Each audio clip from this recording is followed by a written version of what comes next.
அனைவருக்கும் வணக்கம். இந்த 100 நாள் ஸ்போக்கன் இங்கிலீஷ் கிளாஸில் இன்றைக்கி நம்ம டே 7 7வது நாள் பார்க்க போகிறோம். இந்த 6 நாள் நம்ம என்ன பார்த்தோம் அப்படின்னா, முதல் நாள் verbs am, is, are, will be, have been, has been இதெல்லாம் பார்த்தோம். ரெண்டாவது நாள் ஐ வச்சு டென்சஸ் எழுதுறது எப்படின்னு பார்த்தோம். மூணாவது நாள் ஹி, ஷி, இட், வி வர எழுதியிருக்கிறோம். இன்றைக்கி நம்ம தே வச்சு டென்சஸ் எழுதுறது எப்படி அப்படின்னு பார்க்க போகிறோம். அதுக்காக நம்ம சூஸ் பண்ணியிருக்கிற வேர்டு வந்து ஆக்ட். ஆக்ட் அப்படின்னா நடி. ஐ ஆக்ட் அப்படிங்கும்போது நான் நடிக்கின்றேன் வரும். யூ ஆக்ட் அப்படின்னா நீ நடிக்கின்றாய் அப்படின்னா ஆட்டோமேட்டிக்காக அதுவே மாறிக்கிறோம். தே ஆக்ட் அப்படின்னா அவர்கள் நடிக்கின்றார்கள் அப்படின்னு வரும். சரிங்களா? ப்ரெசன்ட் டென்ஸ் நிகழ்காலம். தே ஆக்ட் அவர்கள் நடிக்கின்றார்கள். தே ஆர் ஆக்டிங் அவர்கள் நடித்து கொண்டு இருக்கின்றார்கள், நடித்து கொண்டே இருக்கின்றார்கள். தே ஹாவ் ஆக்டட் அவர்கள் நடித்து முடித்து விட்டார்கள், அவர்கள் நடித்து விட்டார்கள், அவர்கள் நடித்து உள்ளார்கள். தே ஹாவ் பீன் ஆக்டிங் அவர்கள் நடித்து கொண்டு இருந்திருக்கின்றார்கள், அவர்கள் நடித்து கொண்டே இருந்திருக்கின்றார்கள். பாஸ்ட் டென்ஸ் கடந்த காலம். தே ஆக்டட் அவர்கள் நடித்தார்கள். தே வேர் ஆக்டிங் அவர்கள் நடித்து கொண்டு இருந்தார்கள், அவர்கள் நடித்து கொண்டே இருந்தார்கள்.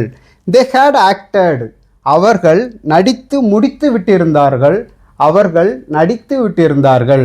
They had been acting அவர்கள் நடித்து கொண்டே இருந்திருந்தார்கள், அவர்கள் நடித்து கொண்டு இருந்திருந்தார்கள். Future tense எதிர்காலம். They will act அவர்கள் நடிப்பார்கள். They will be acting அவர்கள் நடித்து கொண்டு இருப்பார்கள், அவர்கள் நடித்து கொண்டே இருப்பார்கள். They will have acted அவர்கள் நடித்து முடித்து விட்டிருப்பார்கள், அவர்கள் நடித்து விட்டிருப்பார்கள். They will have been acting அவர்கள் நடித்து கொண்டு இருந்திருப்பார்கள், அவர்கள் நடித்து கொண்டே இருந்திருப்பார்கள். இப்போ தே அப்படின்னா 4 வார்த்தைகள் இருக்குது. அவர்கள், இவர்கள், அவைகள், இவைகள் அப்படி 4 வார்த்தை இருக்குது. நம்ம இதில் அவர்கள் வச்சு பார்த்தாச்சு.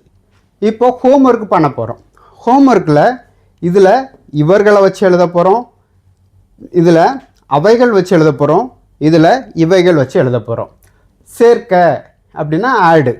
ஆடோடைய பாஸ்ட் என்னதுன்னா ஆடட். Past participle added. தோன்று, தோன்றுனா அப்பியர். Past appeared, appeared. தாக்கு, தாக்குனா attack. Attacked, attacked. They add இவர்கள் சேர்க்கின்றார்கள். தே ஆர் ஆடிங் இவர்கள் சேர்த்து கொண்டு இருக்கின்றார்கள், இவர்கள் சேர்த்து கொண்டே இருக்கின்றார்கள். தே ஹாவ் ஆடட் இவர்கள் சேர்த்து முடித்து விட்டார்கள், இவர்கள் சேர்த்து விட்டார்கள், இவர்கள் சேர்த்து உள்ளார்கள். தே ஹாவ் பீன் ஆடிங் இவர்கள் சேர்த்து கொண்டே இருந்திருக்கின்றார்கள், இவர்கள் சேர்த்து கொண்டு இருந்திருக்கின்றார்கள். பாஸ்ட் டென்ஸ் கடந்த காலம். தே ஆடட் இவர்கள் சேர்த்தார்கள். தே வேர் ஆடிங் இவர்கள் சேர்த்து கொண்டு இருந்தார்கள், இவர்கள் சேர்த்து கொண்டே இருந்தார்கள். தே ஹேட் ஆடட் இவர்கள் சேர்த்து விட்டு இருந்தார்கள், இவர்கள் சேர்த்து முடித்து விட்டிருந்தார்கள். தே ஹேட் பீன் ஆடிங் இவர்கள் சேர்த்து கொண்டே இருந்திருந்தார்கள், இவர்கள் சேர்த்து கொண்டு இருந்திருந்தார்கள். ஃபியூச்சர் டென்ஸ் எதிர்காலம். தே வில் ஆட் இவர்கள் சேர்ப்பார்கள். தே வில் பி ஆடிங் இவர்கள் சேர்த்து கொண்டு இருப்பார்கள், இவர்கள் சேர்த்து கொண்டே இருப்பார்கள். தே வில் ஹாவ் ஆடட் இவர்கள் சேர்த்து விட்டு இருப்பார்கள், இவர்கள் சேர்த்து முடித்து விட்டிருப்பார்கள். They will have been adding இவர்கள் சேர்த்து கொண்டே இருந்திருப்பார்கள், இவர்கள் சேர்த்து கொண்டு இருந்திருப்பார்கள். அடுத்து தோன்று. தோன்று நம்ம அவைகள் வச்சு பார்க்க போகிறோம். தே அப்பியர் அவைகள் தோன்றுகின்றன. தே ஆர் அப்பியரிங் அவைகள் தோன்றி கொண்டு இருக்கின்றன, அவைகள் தோன்றி கொண்டே இருக்கின்றன. தே ஹாவ் அப்பியர்டு அவைகள் தோன்றி முடித்து விட்டன, அவைகள் தோன்றிவிட்டன, அவைகள் தோன்றி உள்ளன. தே ஹாவ் பீன் அப்பியரிங் அவைகள் தோன்றி கொண்டே இருந்திருக்கின்றன, அவைகள் தோன்றி கொண்டு இருந்திருக்கின்றன. பாஸ்ட் டென்ஸ் கடந்த காலம். தே அப்பியர்டு அவைகள் தோன்றின. தே வேர் அப்பியரிங் அவைகள் தோன்றி கொண்டு இருந்தன, அவைகள் தோன்றி கொண்டே இருந்தன. தே ஹேட் அப்பியர்டு அவைகள் தோன்றி முடித்துவிட்டு இருந்தன. அவைகள் தோன்றி விட்டு இருந்தன. They had been appearing. அவைகள் தோன்றிக் கொண்டே இருந்திருந்தன. அவைகள் தோன்றிக் கொண்டு இருந்திருந்தன. இப்போ ஃபியூச்சர் டென்ஸ், எதிர்காலம். They will appear. அவைகள் தோன்றும். They will be appearing. அவைகள் தோன்றிக் கொண்டு இருக்கும். அவைகள் தோன்றிக் கொண்டே இருக்கும். They will have appeared. அவைகள் தோன்றி முடித்து விட்டிருக்கும். அவைகள் தோன்றி விட்டு இருக்கும். They will have been appearing. அவைகள் தோன்றி கொண்டு இருந்திருக்கும். அவைகள் தோன்றி கொண்டே இருந்திருக்கும். இப்போ தாக்கு நம்ம இவைகள் வச்சு நம்ம பார்க்க போகிறோம். Present tense, they attack. இவைகள் தாக்குகின்றன. They are attacking. இவைகள் தாக்கி கொண்டு இருக்கின்றன.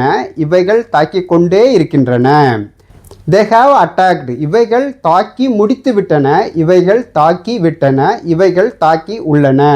They have been attacking. இவைகள் தாக்கி கொண்டே இருந்திருக்கின்றன. இவைகள் தாக்கி கொண்டு இருந்திருக்கின்றன. Past tense, கடந்த காலம். They attacked. இவைகள் தாக்கின. They were attacking. இவைகள் தாக்கி கொண்டே இருந்தன. இவைகள் தாக்கி கொண்டு இருந்தன. They had attacked. இவைகள் தாக்கி முடித்து விட்டு இருந்தன. இவைகள் தாக்கி விட்டு இருந்தன. They had been attacking. இவைகள் தாக்கி கொண்டே இருந்திருந்தன. இவைகள் தாக்கி கொண்டு இருந்திருந்தன. ஃபியூச்சர் டென்ஸ், எதிர்காலம். They will attack. இவைகள் தாக்கும். They will be attacking. இவைகள் தாக்கி கொண்டு இருக்கும். இவைகள் தாக்கி கொண்டே இருக்கும். They will have attacked. இவைகள் தாக்கி முடித்து விட்டிருக்கும். இவைகள் தாக்கி விட்டிருக்கும். They will have been attacking. இவைகள் தாக்கி கொண்டே இருந்திருக்கும். இவைகள் தாக்கி கொண்டு இருந்திருக்கும். இன்னைக்கு கிளாஸ் உங்கள் எல்லாருக்குமே புரிஞ்சிருக்கும்னு நினைக்கிறேன். நாளைக்கு நம்ம யூ வச்சு அடுத்த கிளாஸ் பார்க்கலாம். இந்த வகுப்பு உங்களுக்கு பயனுள்ளதாக இருக்கும் பட்சத்தில் நீங்கள் லைக் பண்ணுங்கள், ஷேர் பண்ணுங்கள், சப்ஸ்கிரைப் பண்ணுங்கள். அனைவருக்கும் நன்றி. அனைவருக்கும் வணக்கம். நான் இந்த காணொளி பண்ணுறதோடைய முக்கியமான நோக்கம் என்ன அப்படின்னு பார்த்தாச்சுன்னா, பணம் படைத்தவர்கள் மட்டுமே ஆங்கிலம் பேச முடியும் என்கிற நிலைமை மாறி அனைவருக்கும் ஆங்கிலம் சென்று சேர வேண்டும், அனைவராலும் ஆங்கிலம் பேச முடியும் என்ற நிலைமை உருவாக்க வேண்டும் என்பதே இந்த காணொளியை செய்வதன் முழுமையான நோக்கம். இந்த எளிமையான ஆங்கிலம் பேசும் முறை என்பது வெறும் இந்த 12 வாக்கியங்களை மட்டும் நாம் படித்து கொண்டோமானால் ஆங்கிலம் முழுமையாக சரளமாக பேசலாம். எந்த ஒரு வாக்கியத்தையும் ஆங்கிலத்தில் அமைக்க நம்மால் முடியும். நாம் 3ஆம் வகுப்பு முதல் 12ஆம் வகுப்பு வரை 10 ஆண்டுகள் பள்ளிக்கூடங்களில் ஆங்கிலம் எழுத படிக்க கற்றுக் கொடுக்கிறோம்.